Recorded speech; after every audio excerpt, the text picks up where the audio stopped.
Hello everyone, welcome to Genic education. Last class में हमने discuss किया था सम इंपॉर्टेंट मेजरमेंट, जो यूनिट्स थी उसके बारे में हम डिस्कस कर रहे थे। उस पे हम डिस्कस कर रहे थे कि कैसे एक यूनिट को दूसरे यूनिट में कन्वर्ट किया जाए। क्योंकि आप जानते हैं जब आप सर्वेइंग का वर्क कर रहे हैं तो इसमें फील्ड मेजरमेंट ज्यादा होते हैं और इंजीनियरिंग पर्पस में आपको पता है मीटर में, एमएम में, ये सारी यूनिट्स में ज्यादा वर्क होता है जितने भी इंजीनियरिंग वर्क होते हैं। बट लेकिन जो लोकल वर्क होते हैं, और आपको पता है जब तक मेट्रिक सिस्टम यूज में नहीं था, प्रैक्टिस में नहीं था आया था, तब तक foot pound second FPS system use होता था। तो अगर आप एक सिविल इंजीनियर हैं और अगर आप जो है सर्वेइंग स्टडी कर रहे हैं तो आपको यूनिट का जो जानकारी होना, नॉलेज होना बहुत मैटर करता है। जैसे कि कोई चीज अगर एरिया है, वॉल्यूम है, मीटर है, सेंटीमीटर है, एमएम में है, माइल्स में है, ठीक है, कुछ एंशिएंट, कुछ पुरानी जो है यूनिट्स चली आ रही हैं पहले से, वो क्या है, उनके बारे में भी डिटेल नॉलेज, हमें डिटेल इंफॉर्मेशन होना जरूरी होता है। तो इन सभी चीजों को मैंने लास्ट क्लास में आपके साथ शेयर किया था, लेकिन अभी अगर कुछ रह भी गया होगा तो उसको फिर से बता दिया जाएगा, कंप्लीट कर दिया जाएगा। और इसके बाद हम नेक्स्ट डिस्कस करेंगे methods to determine the distance, linear measurement, angular measurement. इन सभी मेजरमेंट को हम कैसे, किस मेथड्स में, किस वे में हम जो है यूज करेंगे, कैसे मेजर करेंगे, ये सभी चीजें हम सीखेंगे। What is the precision in surveying, surveying में प्रिसीजन क्या होता है, परिशुद्धता क्या होती है, क्या उसका इंपॉर्टेंस है, वो सारी चीजें हम सीखेंगे। और इसके बाद परमिसिबल एरर्स क्या होती हैं सर्वेइंग में, इन सभी बातों पर हम प्रकाश डालेंगे, इन सभी बातों पर हम चर्चा करेंगे। लेकिन उन सब चीजों को स्टार्ट करने से पहले, शुरू करने से पहले, मैं उम्मीद करता हूं कि आप सभी अपने इस channel Genic mechanical and civil पर आ चुके होंगे, अपडेट हो चुके होंगे और अपने सभी साथियों के साथ, अपने सभी कलीग फ्रेंड्स के साथ इस पर ज्वाइन हो चुके होंगे और प्रॉपर नोट्स के साथ अपने आप को मेंटली और फिजिकली आपने प्रिपेयर कर लिया होगा। और हाँ, चैनल को लाइक, शेयर एंड सब्सक्राइब करना मत भूलिएगा और बेल आइकन को जरूर प्रेस कर दीजिएगा, जिससे आने वाली सभी नोटिफिकेशंस आपको मिलती रहे। और जैसा कि आपको बता दें कि आज ये टॉपिक आपका जो है फर्स्ट यूनिट, जो इंट्रोडक्शन है, वो आज कंप्लीट हो जाएगा। और कंप्लीट होने के बाद ये आपकी रिस्पॉन्सिबिलिटी बनती है कि कैसे आप जो है उसको रिवाइज करते हैं, कैसे रिवीजन करते हैं, कैसे प्रैक्टिस करते हैं। क्योंकि बार बार मैं आपको रिपीट करते आ रहा हूं, प्रैक्टिस बहुत मैटर करता है बेटा, प्रैक्टिस बहुत जरूरी है। क्वेश्चन कंप्लीट होने पर या टॉपिक कंप्लीट होने पर उनका प्रैक्टिस जरूर करिए, because practice makes a man perfect. चीजें प्रैक्टिस से ही आती हैं, कोई पहले से सीख के नहीं आता है। तो आप उन चीजों को प्रैक्टिस में लाइए। जब आप उन चीजों को प्रैक्टिस में लाने लगेंगे तो धीरे धीरे ऑटोमेटिकली जो है वो टॉपिक आपका स्ट्रांग हो जाएगा। फिर चाहे उस टॉपिक से जितने भी क्वेश्चंस पूछे जाए, जिस टाइप के भी क्वेश्चन पूछे जाए, बिकॉज आप डिजर्व करने लगेंगे, आप वो लेवल अचीव कर लेंगे जिस लेवल पर वो चीजें पूछी जाती हैं। तो ऑटोमेटिकली आप पाएंगे कि उस टॉपिक से रिलेटेड जो भी क्वेश्चंस, क्वेरीज हैं, वो ऑटोमेटिक आप सॉल्व करने लगोगे। लेकिन बेटा इसके लिए प्रैक्टिस बहुत जरूरी है, आप प्रैक्टिस जरूर करिएगा। ओके, तो चलिए स्टार्ट किया जाए, आगे बढ़ते हैं। तो चलिए स्टार्ट करते हैं। हम बात कर रहे थे सम इंपॉर्टेंट मेजरमेंट्स की बात कर रहे थे, जो है कुछ यूनिट मैंने आपको बताया था, जैसे कि mm, metre, centimetre, kilometre, nautical mile क्या होता है, नॉट क्या होता है, कैनल माइल क्या होता है, एक मीटर में कितने फुट होते हैं, एक स्क्वायर मीटर में कितने स्क्वायर फुट होते हैं, एक एकड़ में कितना एरिया होता है, एक यार्ड में कितने फुट होते हैं, एक square yard equal to foot में कैसे कन्वर्ट जो है, एक माइल क्या होता है, बिस्वा क्या होता है। लेकिन अभी कुछ चीजें उसमें रह गई थी, तो उसको भी चलिए आपको बता देते हैं। जैसे कि some important unit conversion, some important unit conversion हम पढ़ रहे थे। Some important unit conversion, unit UNIT, unit conversion, CONVERSION, some important unit conversion. Unit conversion कैसे करेंगे आप, जो है वो सारी चीजें हम डिस्कस कर चुके थे, लेकिन कुछ यूनिट्स आपकी अभी बची हुई थी, तो उसको भी चलिए जो है कंप्लीट कर दिया जाए और एक जो है धुआंधार एक धमाकेदार जो है फिर से एक ओपनिंग करते हैं जो है न्यू यूनिट की इसके बाद जो है। लेकिन पहले अभी जो चीजें रह गई हैं उनको हम कंप्लीट कर देते हैं और इस यूनिट को कंप्लीट कर देते हैं, ठीक है। तो पहला इसमें जो अभी आपका रह गया था डियर, लास्ट टाइम मैंने आपको बताया था बिस्वा, लास्ट टाइम हमने डिस्कस किया था। गांव में देखिए जनरल लोकल लैंग्वेज में अपने यूपी में बोला जाता है कि भाई बिस्वा, एक बिस्वा बराबर कितना स्क्वायर फुट होता है। तो एक बिस्वा बराबर अभी तक आपको नहीं पता था, लेकिन अगर आपने पिछली क्लास मेरी की होगी तो आपको पता चल गया होगा कि एक बिस्वा क्या होता है। एक बिस्वा रिप्रेजेंट करता है, अगर फुट में बात करें तो 1361.25 स्क्वायर फुट। एक बिस्वा जो होता है वो रिप्रेजेंट करता है one biswa represent is equals to 1361.25 square feet या फुट, स्क्वायर फुट, ओके। और ये 20 विश्वासी के बराबर होता है। मैंने बताया था आपको 20 विश्वासी, विश्वा अलग चीज है डियर, विश्वासी अलग चीज है, आप कंफ्यूज मत होइएगा, दोनों अलग हैं। एक 20 विश्वासी का एक बिस्वा होता है, 20 विश्वासी का आपका एक बिस्वा होता है और 20 विश्वासी है आपका 20 स्क्वायर लट्ठा के लट्ठ के बराबर होता है। LATH गांव में चलता है ना, एक लठ, एक लाठी, दो लाठी अपने यहाँ यूज करते हैं ना, 20 स्क्वायर लट्ठा। और 20 स्क्वायर लट्ठा आपका जो है, एक लट्ठा जो होता है वो 1 इंच 99 इंच के बराबर होता है। 1 लठ जो होता है डियर वो 99 इंच को रेफर करता है, INCH। 1 लठ जो होता है वो 99 इंच को रेफर करता है, ओके। तो ये सारी चीजें आपको क्लियर हुई। इसके बाद अब एक इसी क्रम में एक नेक्स्ट आता है यूनिट जो आपने अक्सर हमारे यहाँ गांव में यूज किया जाता है। आप गेस करके मुझे बताइए क्या हो सकता है, कमेंट बॉक्स में प्लीज मुझे बताइए, क्योंकि आपके, और अगर मेरी बातें भी आपको क्लियर हो रही हैं, मेरे कंसेप्ट आपको क्लियर हो रहे हैं, तो प्लीज जो है उसको कमेंट बॉक्स में जरूर बताइए, बिकॉज आपके कमेंट का मैं बहुत बेसब्री से इंतजार कर रहा हूं। So please explain in the comment box, okay. तो यहां पर जो है आपका नेक्स्ट टॉपिक जो आता है वो है बीघा। बीघा पूछा जाता है कि भाई एक बीघा कितना होता है। तो जनरल टॉकिंग में भी पूछा जाता है कि भाई एक बीघा, अपने गांव में आपने देखा होगा बात बीघा में, बिस्वा में, ठीक है। शहरों में तो स्क्वायर फीट में जो प्लॉटिंग वगैरह होती है वो सारी चीजें स्क्वायर फीट में देखते हैं। जो इंजीनियरिंग पर्पज में हमारे वर्क होते हैं वो स्क्वायर मीटर में, स्क्वायर सेंटीमीटर में, स्क्वायर mm में, या mm में लेंथ वगैरह, mm मीटर सेंटीमीटर, इन्हीं सब में ज्यादातर मेट्रिक सिस्टम को ज्यादा अडॉप्ट किया जाता है। लेकिन जानकारी हमें हर चीज की रहनी चाहिए। मान लीजिए कोई यूनिट फुट में आ गई, अब आपको नहीं पता है हमें कैसे कन्वर्ट करना है, तब आप उसको कैसे रिप्रेजेंट कर, कैसे, आपको आता ही नहीं है, पता चला बैठे हैं पूछ रहे हैं दूसरे से।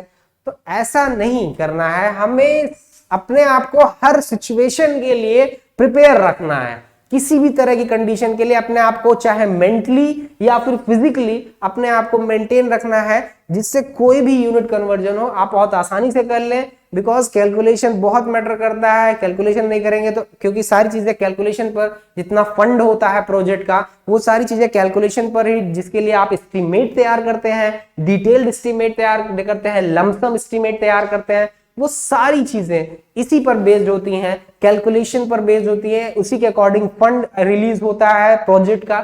तो जब कैलकुलेशन हमारी सही होगी तभी जो है फंड भी होगा, वरना आपके लिए प्रॉब्लम हो सकती है, हमारे लिए प्रॉब्लम हो सकती है। सो इसलिए जो है बहुत मैटर करता है डियर। तो अब चलिए आगे बात करते हैं बीघा, जिसे बोलते हैं बीघा, 1 बीघा। अब भाई बिस्वा अलग है, बीघा अलग है, ये कंफ्यूजन आपका क्लियर हुआ होगा आई थिंक। बीघा अलग चीज है, बिस्वा अलग चीज है, दोनों में डिफरेंट है। बीघा बड़ा होता है बिस्वा से, ओके। एक बीघा इक्वल टू कितना हो जाएगा, 20 बिस्वा का एक बीघा होता है। ये 20 बिस्वासी का एक बिस्वा होता है और 20 बिस्वा का एक बीघा होगा, यानी 400 बिस्वासी का एक बीघा होता है। तो अगर इसको बिस्वा को कन्वर्ट करें डियर, तब ये आपका आ जाएगा 20 biswa. 20 biswa is equals to 20 20वां के बराबर होता है, और ये इक्वल होता है डियर 3025 स्क्वायर यार्ड के।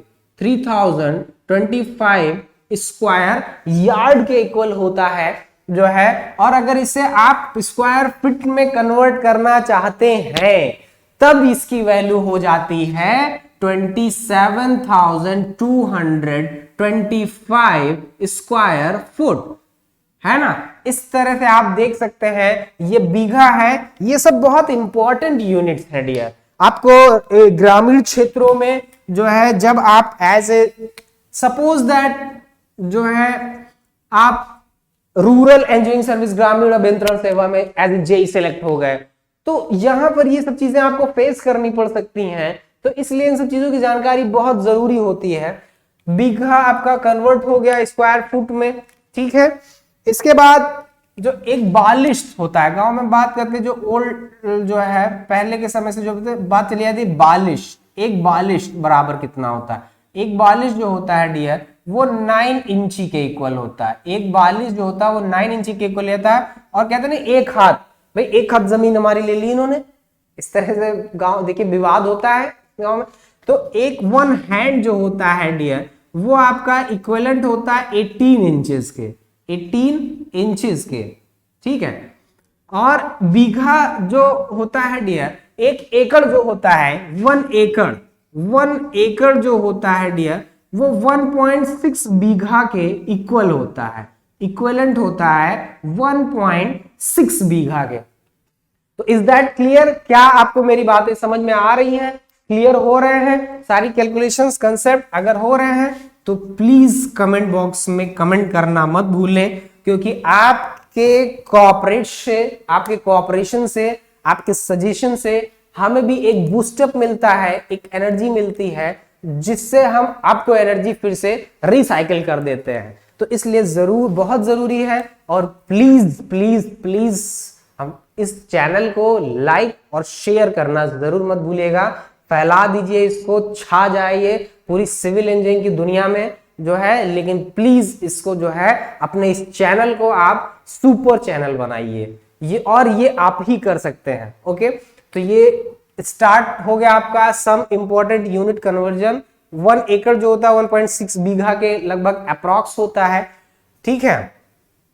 इस तरह से आपका ये कंप्लीट होता है अभी सम इंपॉर्टेंट यूनिट कन्वर्जन। अगर इसमें से जो है अब जो भी यूनिट्स आपको दी जाएगी, अभी तक जितने भी मैंने आपको यूनिट कन्वर्जन बताए, उन सभी को अगर आपने अच्छे से तैयार कर लिया है, प्रिपेयर कर लिया है, तो आप अब मुझे लगता है यहां से लेकर के आप जब एज एक जूनियर इंजीनियर या एई असिस्टेंट इंजीनियर सेलेक्ट हो जाएंगे, तो यूनिट कन्वर्जन में आपको कहीं कोई प्रॉब्लम नहीं आने वाली है, चाहे वो एरिया का केस हो, चाहे वो वॉल्यूम का हो या फिर लेंथ का हो, ठीक है। उसमें आपको कहीं कोई प्रॉब्लम नहीं आएगी अगर इन सारी चीजों को आप अच्छे से प्रिपेयर करते हैं तो। और मेरा ये मानना है कि जो भी करो अच्छे से करो, अगर मस्ती भी करो तो अच्छे से करो, और अगर पढ़ाई भी करो तो अच्छे से करो।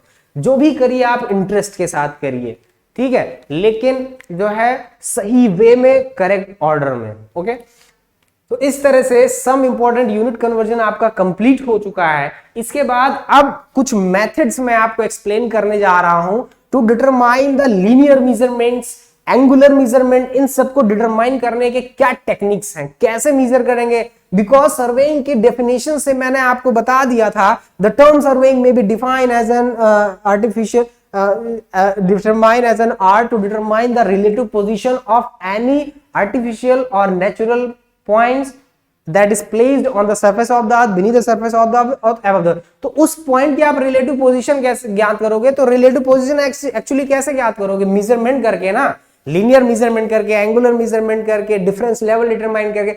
अब इन्हीं चीजों को किस टेक्निक से हमें डिटरमाइन मेजर करना है, उसकी टेक्निक क्या है, उस पर चलिए आगे बढ़ते हैं, डिस्कस करते हैं। तो चलिए स्टार्ट करते हैं methods to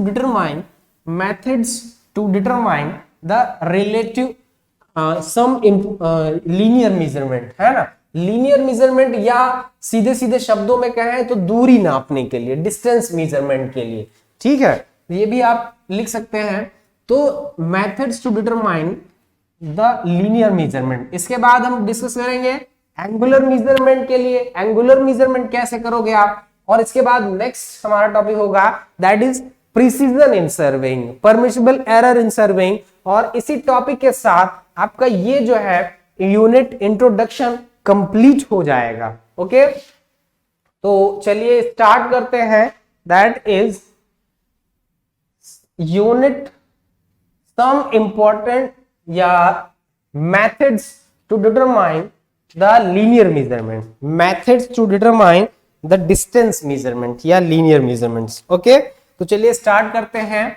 methods, METHOD, methods to determine, DETER, determine, MINE, methods to determine distance measure या distance, ANCE। Okay, I think clear हो रहा होगा आपको। तो इसमें जो है दो मेथड्स हैं इसके dear. First is direct method, पहला मेथड जो है वो डायरेक्ट मेथड है और दूसरा मेथड जो है वो इनडायरेक्ट मेथड है। First method is direct method, another method is indirect method। First method जो है डियर वो आपका डायरेक्ट मेथड है, DIRECT, direct method, METH, T के बाद H हो जाएगा आपका HOD, ये आपका डायरेक्ट मेथड है। इसके बाद जो सेकेंड आता है that is indirect method, that is indirect method, METHOD, indirect method, ये आपका सेकेंड है। ओके, डायरेक्ट मेथड में देखिए क्या हो जाएगा। डायरेक्ट मेथड में कितने क्लासिफिकेशन आपको मिलेंगे। डायरेक्ट मेथड में फर्स्ट है पेसिंग, जिसे बोलते हैं, फर्स्ट मेथड है डियर जिसे बोलते हैं पेसिंग, PACING, PA। हो सकता है आई थिंक आपको क्लियर ना दिख रहा हो इधर, थोड़ा सा मैं इसको इधर ही लिख लेता हूं जिससे आपको क्लियर दिखे। फर्स्ट इज पेसिंग, PACING, है ना, पहला मेथड है जिसको बोलते हैं पेसिंग, कदमों द्वारा। सेकेंड इसके बाद आता है dear that is passometer, passometer, ठीक है, क्या बोलते हैं इसको, पैसो, PASSOMETER, पैसोमीटर। थर्ड है that is perambulator, that is perambulator, perambulator बोलते हैं उसको, जो है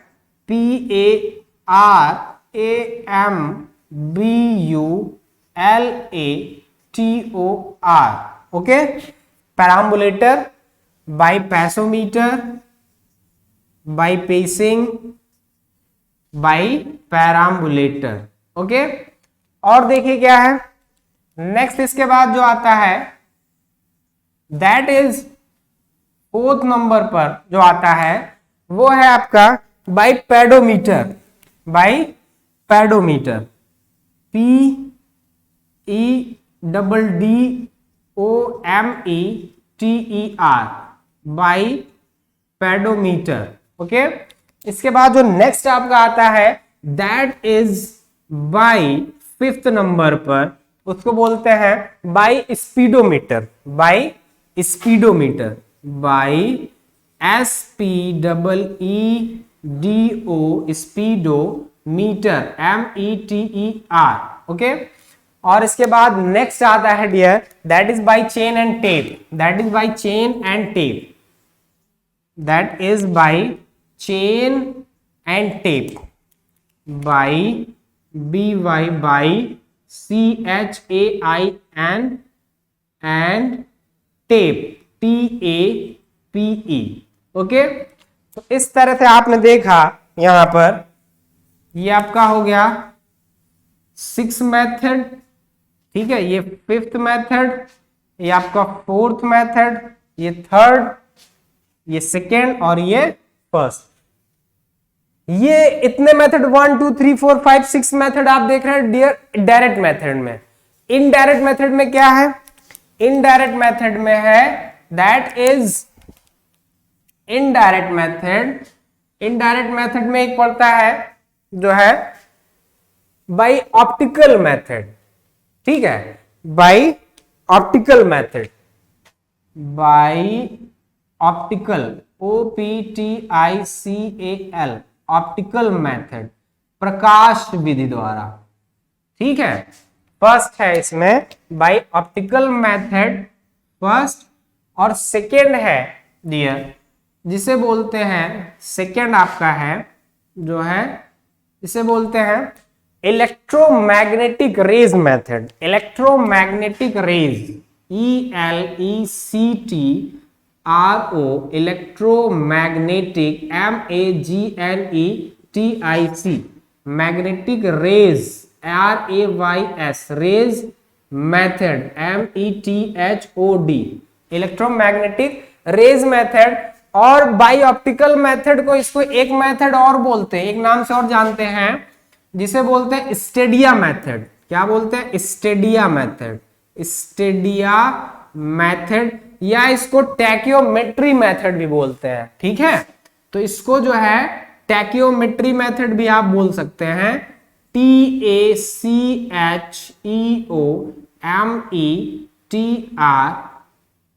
टैक्योमेट्री मेथड METHOD। इस तरह से आपने देखा टैक्योमेट्री मेथड एग्जिस्ट कर रहा है यहां पर, और इलेक्ट्रोमैग्नेटिक रेज। ओके, तो अब चलिए वन बाय वन इन सभी को हम डिस्कस करते हैं जो है क्या होता है।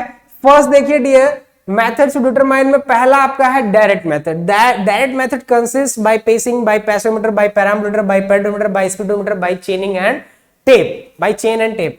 फर्स्ट है आपका बाय पेसिंग। अगर कोई भी दो बिंदु हैं आपके, कोई भी दो पॉइंट्स हैं, इनके बीच आपको डिस्टेंस डिटरमाइन करना है, फाइंड करना है, डिस्टेंस d हमें फाइंड करना है, तो आपकी समझ से क्या हो सकता है? आप मुझे बताइए कि आपने जब सुना तो क्या आप, अगर आपको फाइंड आउट करना हो दो पॉइंट्स के बीच की डिस्टेंस, तब आप कैसे फाइंड करोगे वो मुझे आप बताइए। लेकिन जो यहां पर गिवन है उसके अकॉर्डिंग, जब हमारे पास कोई जो है मेथड, हमारे पास कोई इंस्ट्रूमेंट नहीं है, एक रफली अगर हमें जो है एक नॉर्मल लेवल पर, एक जनरल पर्पस में हमें डिस्टेंस डिटरमाइन करना हो, हमारे पास ना कोई चेन हो, ना कोई टेप हो, ना कोई इंस्ट्रूमेंट हो मेजर करने के लिए, उस कंडीशन में डियर जैसे आप देख रहे हैं मैं चल रहा हूं ना, तो कदमों को गिनकर, दो बिंदुओं के बीच कदमों की दूरी मेजर करके जो है डिस्टेंस मेजर करते हैं। जैसे कि दो पॉइंट्स हैं आपके, इनके बीच हम कदमों की दूरी नाप लेंगे, कदम से चलते जाएंगे और डिस्टेंस की गिन लेंगे, नंबर ऑफ पेस कितने हमने यूज किए, कितने कदम यूज किए। जनरल जो एक पेस की लेंथ होती है, वन पेस लेंथ जनरली जो होती है वो कितनी होती है? वन पेस लेंथ जनरली जो होती है वो 75 सेंटीमीटर टू 80 सेंटीमीटर होती है। 75 सेंटीमीटर टू 80 सेंटीमीटर होती है। इसलिए दो बिंदुओं के बीच की कदमों की संख्या गिन लेते हैं और उनको, इनके औसत दूरी 75 सेंटीमीटर 80 सेंटीमीटर कदमों की औसत दूरी से मल्टीप्लाई कर लेते हैं। तो ये एक बहुत ही जो है जुगाड़ू मेथड है, बहुत ही जो है बढ़िया टेक्निक है। जब आपके पास कोई ऑप्शन ना हो तो बहुत इफेक्टिव है, अच्छे से जो है लगभग अप्रोक्सीमेट है, लगभग विधि है जो है डायरेक्ट मेथड में है, लेकिन थोड़ा सा प्लस माइनस हो सकता है, बहुत एक्यूरेट रिजल्ट जहां जरूरी ना हो, जनरल पर्पस में आप इसको यूज में ला सकते हैं। तो दो बिंदुओं के बीच हम कदमों की संख्या गिन लेते हैं और उसको कदम के औसत लंबाई से 75 सेंटीमीटर से 80 सेंटीमीटर जो भी लिया था उससे मल्टीप्लाई कर देते हैं, टोटल डिस्टेंस हमें काउंट हो जाती है। नेक्स्ट आता है डियर, इसके बाद आपका है बाई पेसोमीटर। पेसोमीटर डियर आपका एक घड़ी की तरह मिलता जुलता यंत्र होता है, जैसे आप देखते हैं ना वो 12 3 6 9, ठीक है। तो ये जैसे शक्तिमान लिए रहते थे, शक्तिमान अगर आप देखते रहो, फिलहाल मेरे टाइम, मैं तो जब छोटा था तो देखता था जो है, तो उसमें जो रहता था वो अपनी जेब में रखे रहते थे जो है जिसमें राष्ट्रगान भी होता था। तो उसी तरह से ये आपका पेसोमीटर जो है ये भी घड़ी से मिलता जुलता एक डिवाइस होता है, घड़ी की तरह ही होता है। इसको जो है पट्टे से कदमों में बांध लिया जाता है और दो बिंदुओं के बीच चलते जाते हैं, दो बिंदुओं के बीच चलते जाते हैं। तो इस पे कदमों की संख्या स्वतः काउंट हो जाती है। नंबर ऑफ पेसेस ये तुरंत काउंट कर लेता है, डायरेक्टली डिस्टेंस नहीं प्रोवाइड करता है, नंबर ऑफ पेसेस को काउंट करके बता देता है, फिर उनको हम कदमों की संख्या को हम डिस्टेंस में कन्वर्ट कर लेते हैं by this process. Okay, this process हम उसको कन्वर्ट कर लेते हैं। इस तरह से आपने देखा बाय पेसोमीटर से। ठीक है, क्लियर हो रही है? अगर मेरी बातें आपको क्लियर हो रही हैं तो प्लीज कमेंट बॉक्स में कमेंट करना मत भूलिए, और हाँ, अपने इस चैनल को लाइक शेयर और सब्सक्राइब जरूर कर देना, उसको मत भूलना। ओके, तो नेक्स्ट आपका आता है बाई पैराम्बुलेटर। बाई पैराम्बुलेटर जो है डियर, इसमें क्या होता है, एक डायल गेज होता है, डायल होता है जो है, एक चिमटे होते हैं, उस पे पहिया लगा होता है एंड पर, और उसमें एक डायल गेज लगा होता है। क्या करते हैं कि जब जिन दो पॉइंट्स के बीच आपको डिस्टेंस मेजर करना है, उस लाइन पर हम उसको चलाते हैं जो है, तो पहिया घूमता है, एक पॉइंट से दूसरे पॉइंट तक जाता है। तो डायरेक्टली क्या करता है वो जो है उस पर डायल गेज पर डिस्टेंस मीटर में रिप्रेजेंट करने लगता है। That is bye perambulator. Okay, जो आपका है वो डिस्टेंस जो है डायरेक्टली रिप्रेजेंट करने लगता है, जो है डायल गेज पर, जो डायल गेज होता है उस पर डिस्टेंस जो है रिप्रेजेंट करने लगता है। मीटर में आपको तुरंत डायरेक्ट डिस्टेंस मिल जाती है, जबकि अभी तक आपको पेसेस में डिस्टेंस मिल रही थी, यहां पर भी और यहां पर भी। यहां पे क्या है कि एक रॉड होती, एक छड़ चिमटा होता है, उस पर एक पहिया लगा होता है, उसी चिमटे पर जो है एक डायल लगा होता है, लगी होती है स्केल जो है घड़ी डायल, वो उस पे जो है मीटर लगा होता है, उस पे तुरंत जो है वो डिस्टेंस हमें उनके बीच की दे देता है, वो भी मीटर में, नंबर ऑफ पेसेस में नहीं, कन्वर्ट नहीं करना पड़ता आपको। तो ये सारे बेनिफिट्स हैं। इसके बाद नेक्स्ट आपका आता है डियर जिसे बोलते हैं बाई पेडोमीटर। पेडोमीटर एक्चुअली में ये आपका इसी की तरह होता है, बाई पेसोमीटर से ही मिलता जुलता यंत्र होता है, लेकिन खास बात ये है कि इसमें क्या मॉडिफिकेशन हुआ कि डिस्टेंस जो है डायरेक्टली मेजर कर देता है ये मीटर में। तो इसके लिए आपको नंबर ऑफ पेसेस की जरूरत, मतलब डायरेक्टली मीटर में आपको रिप्रेजेंट दे देता है, दूरी दे देता है। अब पेसेस वाला झंझट नहीं रह जाता, कदम कितने कदम, उसको कन्वर्ट करो मीटर में, सेंटीमीटर में, ये सब कुछ नहीं रह जाता, फिर डायरेक्टली आपको डिस्टेंस मिल जाती है। नेक्स्ट आता है डियर बाय स्पीडोमीटर। क्या आता है? बाय स्पीडोमीटर आता है। तो बाय स्पीडोमीटर जिसे मीटर बोलते हैं, स्पीड को मेजर करता है, गति मापक बोलते हैं। ये हमारे ऑटो व्हीकल्स में, मोटर बाइक्स में, कार्स में, व्हीकल्स में, ठीक है, जितने भी हमारे व्हीकल्स हैं वो उनमें आपको मिलेगा, जो है जो भी पेट्रोलिंग व्हीकल्स हैं, डीजल व्हीकल्स हैं, ठीक है, आपका टेम्पो में, ऑटो में, जो है कार में, बाइक में, इन सभी में आपको मिलेगा। आप देखते हैं जब आप बाइक चलाते हैं तो जो है उस पे मीटर लगा रहता है और वो मीटर चलता रहता है, बताता है कि आपने 1 मीटर चला, 2 मीटर चला, ठीक है। तो डिस्टेंस जो है तुरंत आपको मीटर में मिल जाती है, बहुत इफेक्टिव है ये भी। जितने भी हमारे व्हीकल्स हैं उसमें यूज किया जाता है बाई स्पीडोमीटर। नेक्स्ट आता है that is by chain and tape. By chain and tape में क्या है, चेन जो है 4 mm गैल्वेनाइज्ड माइल्ड स्टील की बनी होती है, कड़ी, एक कड़ी से दूसरी कड़ी जोड़ करके जो है उनके एंड पर जो है राउंड शेप प्रोवाइड करके, एक गुंडा बना करके, ओवल शेप दे करके उनको जोड़ा दिया जाता है, ठीक है, राउंडेड शेप में। और ये जो एक लेंथ प्रोवाइड मिल जाती है हमें, उसको चेन बोलते हैं। चेन जब मैं इस यूनिट के बाद, इंट्रोडक्शन के बाद चेन आपका स्टार्ट होने वाला है, तो उसको मैं बताऊंगा आपको, उसको मैं डिटेल में एक्सप्लेन करूंगा। इसका पूरा एक यूनिट इसके बाद आपको आने वाला है, इसीलिए मैं इसको ज्यादा यहां पर एक्सप्लेन नहीं कर रहा हूं।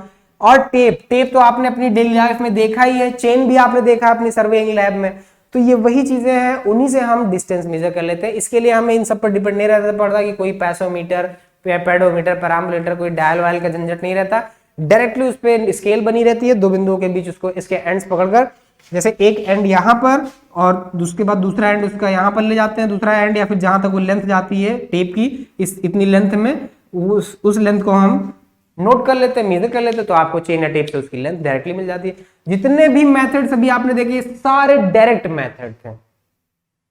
जबकि अब जो आप पढ़ने जा रहे हैं दैट इज इनडायरेक्ट मेथड। वो क्या है? इनडायरेक्ट मेथड है। इनडायरेक्ट मेथड में क्या है कि उसमें जो है आपका इनडायरेक्टली हम डिस्टेंस फाइंड करते हैं, डायरेक्टली नहीं। इसमें प्रत्यक्ष रूप से आपको दूरियां मिल रही थी ना, इसमें इनडायरेक्टली हम मेजर करते हैं। सबसे पहला मेथड है ऑप्टिकल मेथड, जिसे टैक्योमेट्री मेथड भी बोलते हैं या स्टेडिया मेथड भी बोल सकते हैं आप। इसमें होता क्या है कि प्रकाश के सिद्धांत की तकनीक का यूज करके, इंटरमीडिएट में आपने लाइट फिजिक्स में चैप्टर पढ़ा होगा, ठीक है, प्रकाश के परावर्तन का सिद्धांत पढ़ा होगा, अपवर्तन का सिद्धांत पढ़ा होगा, सारी चीजें पढ़ी होंगी।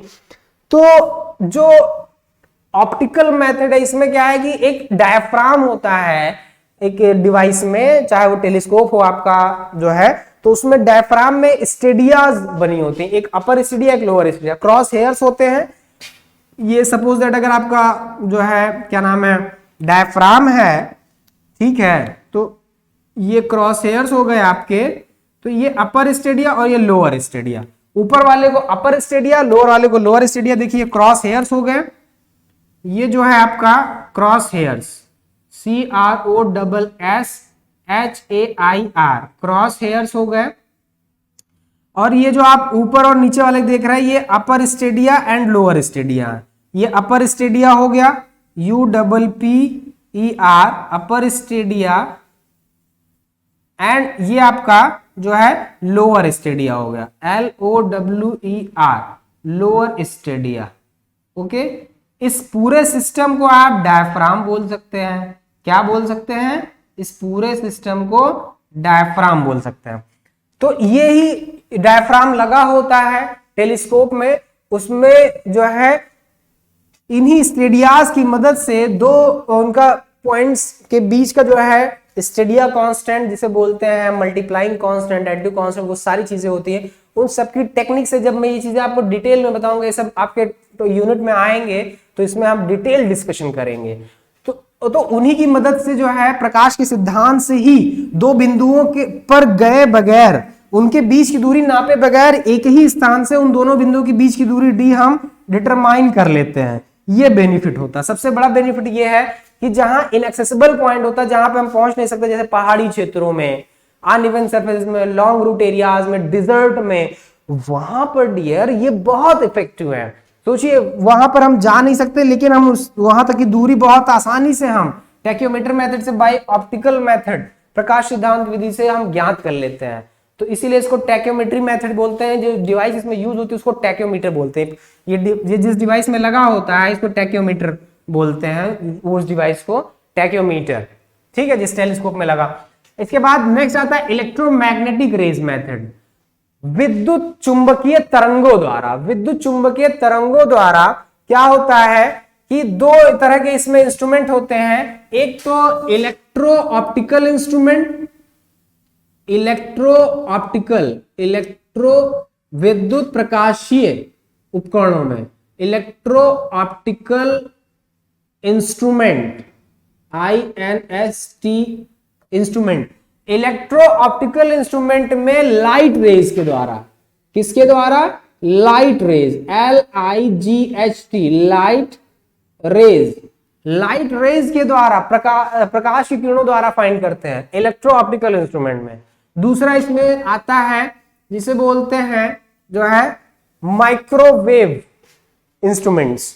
माइक्रोवेव इंस्ट्रूमेंट जो होते हैं, माइक्रोवेव इंस्ट्रूमेंट, INST इंस्ट्रूमेंट्स में, इसमें डियर क्या करते हैं, रेडियो वेव्स होती हैं, रेडियो तरंगे होती हैं, इनकी मदद से रेडियो वेव्स इनकी मदद से हम डिस्टेंस डिटरमाइन करते हैं। ठीक है, ये इनडायरेक्ट मेथड है, अप्रत्यक्ष विधियां हैं। इसमें क्या है कि उनके बीच हम जाकर, दो बिंदुओं के बीच जाकर दूरी नहीं नापते, एक ही जगह से हम डिस्टेंस मेजर कर लेते हैं। और ये सब बहुत इफेक्टिव भी है जब वो पॉइंट हमारा इनएक्सेसिबल हो, बहुत इफेक्टिव है। रिजल्ट भी प्रकाश के सिद्धांत से लगभग अच्छे मिलते हैं। परिशुद्ध उपकरणों में और परिशुद्ध सर्वेक्षण कार्यों में भी इस्तेमाल किए जाते हैं। ठीक है, तो आज हमने देखा कि कौन कौन से मेथड्स हैं डिटरमाइन करने के डिस्टेंस, फिर चाहे वो डायरेक्ट मेथड हो या इनडायरेक्ट मेथड हो, वो सभी मेथड हमने डिस्कस कर लिया है डियर। मेरे ख्याल से आपको सभी चीजें क्लियर हो गई होंगी, और अगर क्लियर हो गई हो तो प्लीज कमेंट बॉक्स में कमेंट जरूर करके बताइएगा कि आपको मेरी बातें समझ में आ रही हैं, क्योंकि मैं आपके कमेंट का बहुत बेसब्री से इंतजार कर रहा हूं। तो प्लीज कमेंट जरूर करिएगा, और हाँ, इस चैनल को शेयर करना मत भूलिएगा, फैला दीजिए इसको सब जगह जहां तक फैला सकते हैं आप, ठीक है। तभी आपका ये अपना channel mechanical civil, Genic mechanical and civil एक सुपर चैनल बनेगा। तो आइए अपने इस चैनल को सुपर चैनल बनाइए और अपने लक्ष्य को हासिल कीजिए। Okay, thanks to all of you, thank you, love you, bye bye, thank you.